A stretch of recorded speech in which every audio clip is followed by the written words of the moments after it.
Lucky enough for us, Fox Sports NFL reporter Peter Schrager, from best-selling books to podcasts.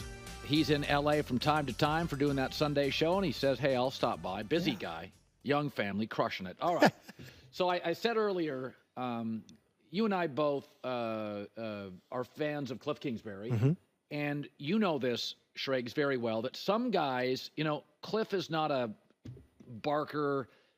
But, boy, when it comes to play calling, play designing, quarterback development, it kind of feels – I don't know how to explain what I'm watching, but everything is working with the Commanders. Not a fluke. This is – what is it? They've punted one time since week one. They've had 23 scoring drives this season. They've only had 19 incomplete passes. They have a rookie quarterback who's completing 82% of his pass attempts, and he's not throwing like 2 passes a game. He's throwing 30 passes a game. And I'll give you a little journey on Kliff. I've spent a lot of time with Kliff, especially the last 2 years since he got fired by the Cardinals. And remember, the Cardinals are paying the bulk of his salary still. So they pay him, and every dollar he takes from Washington is offset from his Arizona contract. But last year, I'd fly out for Fox on Saturdays, and we would have the Fox kickoff show on Sundays. A lot of times I would get dinner with Kliff on Saturday nights in Los Angeles because USC would be done and we'd link up, whatever. And his situation at USC was so unique in a disgusting NIL world and with everyone transferring. And also, Kliff's deal with Lincoln Riley, who they know from Texas Tech days, was you deal with the head coach and you deal with the recruiting duties and you deal with the NIL duties. All I want to do is work with Caleb Williams and draw up plays and work with that offense and get in the lab. That's Kliff's happy place. And he didn't go into a single mother's living room and beg him, don't go to Penn State. We're going to pay you this amount of money. He didn't have to go with any of that. He just focused on a playbook and built this playbook, and Caleb was wonderful. You go into this offseason, the sliding doors factor here is insane. So I think if I was to call it early on in the process, Washington's number one guy was Ben Johnson, the offensive coordinator, to be their head coach. Ben Johnson pulls his name out and says, I'm going back to Detroit. God bless him. He goes back to Detroit. They pivot. They go to Dan Quinn. Kliff Kingsbury interviewed with the Chicago Bears for, I think, 6 hours out here in Marina del Rey. Yep, told about that. Yep. All right. Interviewed for the offensive coordinator job. He's like, I don't know Eberflus, but I love Caleb, and we'll see what happens. The interview goes fairly well. Kliff thinks he's got a shot. They never hears back from him. They basically tell him we're moving in another direction. They hire Eberflus. Interviews with Philly. He's like, Jalen Hurts. I would love to use this new playbook with Jalen Hurts. Awesome quarter. Didn't get offered the job. Raiders, they agree to a job, but then they start talking about the numbers of the contract and the years on the contract. That falls apart. That's 3 NFL teams that had a chance to bring in Kliff with young quarterbacks and liked make it work. Him. And all liked him. And then Dan Quinn, the day the Raiders thing falls apart, is like, dude, should we roll this back? Should we do this? Should we make this happen? And Kliff got in the lab and was like, all right, let's look at these quarterbacks. Caleb's likely off the board. Remember, the Bears didn't even meet with Jayden Daniels. Didn't even care to meet him. They said, we're taking him no matter what.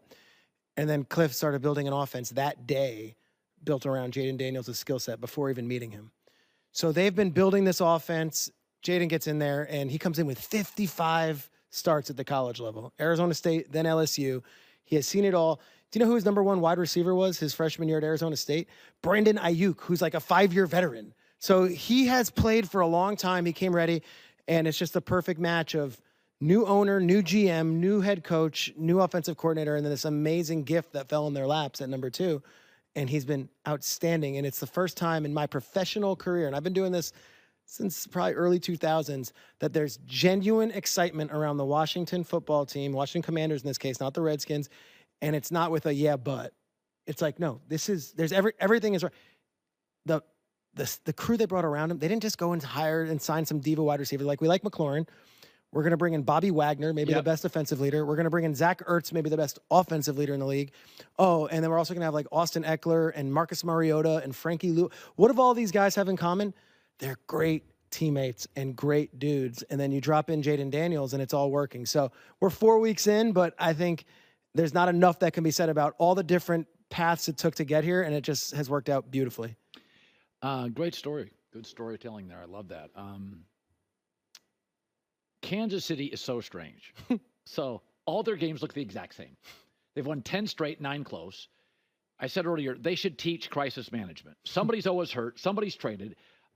Their offensive line, they've rebuilt it twice. This isn't what dynasties look like. They look like Kevin Durant and Steph. Yes. Alabama was Saban. Every game's close. It's getting to be New England-ish, where you're like, I'm not even sure they have as many good players as the Chargers. I always felt that with New England. I'm like, Ravens have better players. What do we make? You were there yesterday. Yeah. Now it's Rashee Rice. Cross your fingers because he'd really become a dude. What do you make of what you're watching? Well, I would be shocked if Rashee Rice is available this rest of the season. He's done. I think that was a real injury. I don't want to play doctor on TV before the official results are in, but that's an ACL, and he'll be out. So now you lose Hollywood Brown, who they never even got a chance to use, who's supposed to be their number one wide receiver. You lose Rashee Rice, who's their number two. You lose Isaiah Pacheco, who's their number one running back. And you look at it and you're saying, okay, and they find a way. And like yesterday at the game, Kareem Hunt wearing 29, because 27 is now worn by Chamari Connor. And it's Kareem Hunt, who hasn't played there for 5 years, but he comes back and he's gobbling up yards. They find a way. Samaje Perine gets let go by the Broncos. The Chiefs bring him on. And they're like, all right, we'll make a way to work. The hidden secret with this Chiefs team, their defense is outstanding. And really good. They were sending, zero blitz the entire game and giving Justin Herbert hell yesterday. And the other secret is they replenish in the draft. So it's like L'Jarius Sneed was a great Kansas City Chief. He was. Signed for a ton of money with the Titans. Yep. We have replacements ready because they've been training him for 2 years. So Jalen Watson can step up, or Josh Williams, or Chamari Connor. This is a real test, though, Colin. I don't know if they have the horses. Like, losing all these guys. Now, Worthy does give him an over-the-top pop that he didn't have. He does. Yes, but that is asking a lot out of an over-the-top. Like, now you're the number one wide receiver. Yeah, he's not a volume guy. Hasn't been, and that's the big ask. And then Kelsey looks like he's a step slower, whether or not that's going to cause the ire of football fans everywhere. I think it's fair to say he's not the same guy he was 3 years ago. So then you start looking, and Brett Veach has never been scared to pick up the phone. He's a general manager, and I think he's the best in the game. And, a couple years ago, they thought they needed an extra something. The Giants traded Kadarius Toney 60 cents on the dollar. He plays a big role in that Super Bowl win over the Eagles. He does. Doesn't work out after that. Juju Smith-Schuster, they brought him over. It works. So some names that you'll hear over the next couple of days. Give me. Yeah, let's go through them. I think you look at Amari Cooper making a lot of money in Cleveland. Like, do you not call up Andrew Berry and say, what would you be willing to? I look at DeAndre Hopkins in Tennessee. I say that team's 0-3 tonight. They're playing Monday Night Football. Makes a ton of money, but is there something we can work out contract-wise? I said this, and I got a lot of pushback. It doesn't come from the Rams guys, but I would call on Cooper Kupp. I would see. I would call every team. I would call 31 teams, and I would say, all right, your team is not going to the Super Bowl this year. You're playing this amount of money. Rams could take picks. They want a quarterback eventually. Gosh. Look, I love Kupp, and Stafford loves Kupp, and I know McVay loves Kupp, so they're probably not going to trade Kupp, but it doesn't hurt to call and see, okay, you're 1-3, and Puka's out for the next 4 weeks, and Kupp's got, so what would it take to get this future Hall of Famer? Because I would assume every team picks up the phone, and then you could just say, no, we're good. Yeah. You go down the list on a lot of these names, and I think those Jaguars veteran wide receivers like Christian Kirk, like those types, like total pro. All these guys can really help good. The Chiefs. How about a big swing like Devontae Adams? I just don't think the Raiders would trade him in the division. Okay, fair. Yep. They know that's one of those. Like any other team, yes, and I think that's going that journey. But I think you would want to look to guys who are outside the division. And they don't have much money. Like, they only have like $5 million in the salary cap. But if we've learned anything about the NFL in recent years, there's wiggle room. There's way to move money. And if there's veteran players who are making a lot, they can restructure their contracts to make those deals happen. So curious to see if Veach just sits tight and says, hey, we've gotten through rougher times before. How about this, though? Or if they get aggressive. Let me say this. Travis Kelce's aging.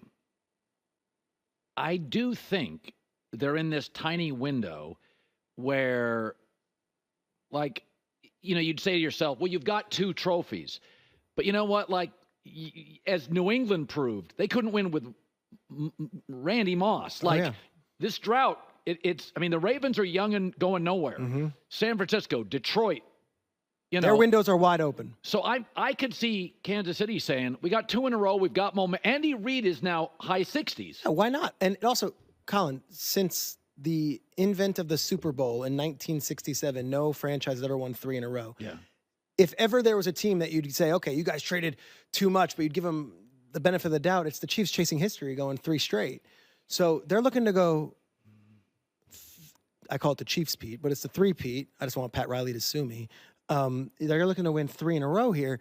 So if they gave up multiple first-round picks and they mortgaged the future to bring in a star number 1 wide receiver or to bring in a stud number 2 wide receiver, a Keenan Allen. I'm just thinking of guys that are veterans that might not necessarily have a long runway with their current teams. I don't think any Chiefs fan would spite them. Like, now is the time. Yeah, we're going for history. We're trying to be the greatest team of all time. Yeah.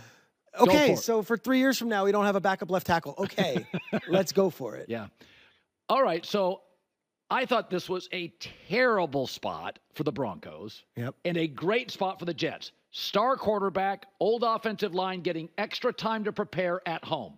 Like, this team is, O-line's a little older, got a few extra days. Here comes rookie Bo Nix. Yeah. And their over-under was 5 wins. I think they're better than that.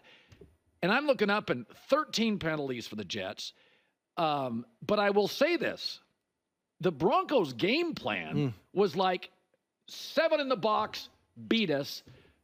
You know Sean Payton very well. Yeah. I think that flight back to Denver was one of the best flights he's had. And it's been so long since they've been back to Denver. They won in Tampa, which was a huge win. And what Sean did in that game, and I spoke to him afterwards, was they won the coin toss. You never see teams receive anymore. He said, let's receive and let's give Bo Nix the confidence in this Tampa game. First drive, we're giving you the ball, go right down the field, march down the field, score. They did. All right, you finally have your first big scoring drive, and they blew out the Buccaneers. Instead of flying back to Denver, they stayed on the East Coast. They stayed at the Greenbrier, which is this resort, West Virginia. Well, they didn't realize Hurricane Helene was coming. So they run their entire Friday walkthrough in an indoor bubble that is not a football field. It's a hard court tennis court. So they're running their offense on a tennis court with, 53 guys in running sneakers doing their entire game plan. So Sean is just, okay, but they were galvanized by this. They were all in this together. Now they go into this horrendous weather.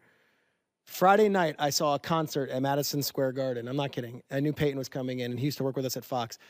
Jelly Roll. I don't know if you're a fan. Yeah. Jelly Roll should be doing the halftime show. That's my take. Anyway, I call up Peyton. I'm like, is there any chance? I know it's the season. And he was like, Schrags, are you out of your mind? He's like, I am knee deep in Jets footage, and Vance Joseph is trying to stop this thing. Like, in my foolish head, I'm like, oh, maybe he can go out and go see a concert on a Friday night. Like, that's not where his head was. Their head was, let's go take care of the Jets and let's figure out a game plan. Yes, all the penalties, but Vance Joseph's defense was outstanding. Yeah, it was. And they didn't ask Bo Nix to throw 35 times in the rain. Yeah. They didn't ask Bo Nix to do anything he can't. He threw the touchdown pass to Cortland Sutton. That was enough. Jelly Roll was amazing, and so was Post Malone, who stepped up and did a song as well. Yeah. Finally, one of my only good picks, I liked the Ravens last night. I thought they presented an offense that Buffalo hadn't seen yet. Yeah. And I also think we all tend to watch Monday Night Football and fall in love with teams. Yeah. It's just hard to win. It's hard to win a standalone game on the road at night when you're facing Josh Allen and Lamar Jackson. But I will tell you about Lamar Jackson. For years and years, we were always like, decent backs, Mark Andrews. Decent back, Mark Andrews. Mark Andrews now may be the fourth option. Yeah. They have real weapons. Like, they may be the fastest team on the perimeter in the league. If Kansas City's defense is the fastest, the fastest offense may be Baltimore. I don't know. I know we worried. J-Mac and I talked about O-line. Are they better than last year? Potentially. They might be. In fact, I was very concerned about the O-line. They lost 3 veteran starters, and Morgan Moses and Falele and Zeitler. And it was like, not Falele, I'm sorry. So they lost Morgan Moses, they lost Zeitler, and then they lost John Simpson to the Jets. And they bring in 3 other guys to start, and you're like, I don't know, we'll see. And then that first week against the Chiefs, it was like, yep, their offensive line has issues. And, a 32-year-old defensive coordinator, Zach Orr, is not Mike McDonald, who's now the head coach. And it's already week 4, and it's like, they might be better. They might be better on the offensive line. They're younger. I mean, last night there were huge holes. Like holes. In Buffalo, we respect their defensive personnel and coaching. And guess what? For as good as Likely and Andrews are catching the ball, they block their asses off. Yeah. And then you got Pat Ricard in there just pummeling guys. So Henry was a very interesting signing. Around the league, a lot of people raise their eyebrows. Like, yeah, Derrick Henry, 30-year-old Derrick Henry. Enjoy that. We've seen Emmitt Smith in a Cardinals jersey. We've seen Marshawn Lynch in a Raiders jersey. We've seen Adrian Peterson in a Saints jersey. Enjoy that. Derrick Henry looks fast. He looks stronger. He looks thinner. He looks happier. He's got 480 yards through 4 games. It's the most I think anyone's had through 4 games since Stephen Davis, who did it with the Panthers in 2003. and they are suddenly gelling. And it only took a couple weeks to get all these new guys involved. And yeah, a 32-year-old defensive coordinator. I've never seen Josh Allen have fits like that last night. So he had 42 yards passing in the first half. That was it. They came in averaging 37 points a game. So I know a lot of people are out here this morning and they're saying, okay, Ravens, that's the Super Bowl team. They're the best team of football. I say slow down. Like, let's see. But that version of the Ravens that we saw last night, no one's beating them. But that version's not what's shown up in January the past few years. And I'm fully aware that the Ravens have a tendency of, in big games in the playoffs, they turn into turtles and they go into their shell and they run the ball 8 times like last year. Yeah. It's funny, though, and we do this all the time. I mean, Dan Marino, Charles Barkley, Karl Malone, great players don't always win titles. And sometimes it's because, like Phil Mickelson, if there's no Tiger Woods, he's got 7 more majors. No doubt. And and let me defend Lamar. So in the last calendar year, they have crushed the Bills, the Bengals, the Seahawks, the Texans twice, the 49ers, the Lions. He is a great big game player. Those damn Chiefs. I mean, it kind of feels – and I also did not like the game plan at all in that AFC. They abandoned the run. I didn't get it. But I'll tell you this. I don't know if there's a quarterback, maybe Mahomes, but I always feel like Andy Reid's part of their soul. Lamar's the soul. Like, you can just tell the way Harbaugh talks. It's like the city loves him. It's just a really cool relationship. Oh, he's the man. He is it. He's the man. And if it wasn't Mahomes, he'd be the face of the league in a million ways because he's everything that's right about the league. Work ethic, passion. Soft-spoken, not look at me, look at me. Throws. This idea that he can't pass in the pocket. Dude is a good pocket passer. He's a 2-time MVP. The guy's amazing. Yeah. We need to see it when it matters in January. One quick story. So, listen, I love Darnold. And then Carolina and the Jets have ruined a lot of guys. Yeah. And then he goes to San Francisco. And obviously, Kevin O'Connell, LaFleur, McVay, Kyle, they all talk. And it is interesting because I always thought Darnold could be a bit reckless. He had a Carson Wentz DNA. But I did think he was good guy, tough, athletic, move well. The stories you hear now is the San Francisco experience changed him. What do we know about that? Sit back, learn from maybe the best. Did Kevin O'Connell call Kyle and just? There was a rat race to get. I mean, I always say this. There is no player in football that has a bigger delta between what coaches and NFL people think of him than what most in the media. I know you've been a fan. Most of the media think he's a scrub and a bust. Coaches still believe in Sam Darnold, and I will tell you that Washington was very hot for Sam Darnold. Adam Peters, who's the great GM of the Commanders, came from San Francisco, knew what he had, and then it was kind of a bidding war, and he chose Minnesota, and thank God he did because he has an opportunity to play, and he's getting to revitalize his career. So the league, though? The league knows. He's younger than Joe Burrow. I think he's the same age, if not a month older than Lamar Jackson. Yeah, he and Lamar are both really young. And you're talking about a guy that is 26 years old and has the future ahead of him and just needed the right support system. And in San Francisco, he was able to press pause, take a foot off the pedal, sit back, learn, have a second to just breathe. And then he gets put in this amazing situation with an offensive head coach in Kevin O'Connell, who has just nurtured and encouraged him. I'll tell you this, they drafted J.J. McCarthy, but to a man, anyone I spoke to in Minnesota was like, that's Sam Darnold's team this year to start, and we'll see what happens. But it was never like a quarterback competition in Minnesota. Darnold, 1 year, $10 million, real money. It's not like he signed for $2 million a year, real money. And they were committed to giving him the first opportunity, the first crack at it, and he's run away with it. He's been unbelievable. Schrager, you bring the best stories. Let's go. A lot of pressure on you to J-Mac. J-Mac, tomorrow, can you give me a big story like that? Can you have one big story? How about just one this week? I thought I was giving out winners like candy last week, and now you're putting pressure on me to deliver stories? I look for winners from you. I like from stories from him. Fair. You do.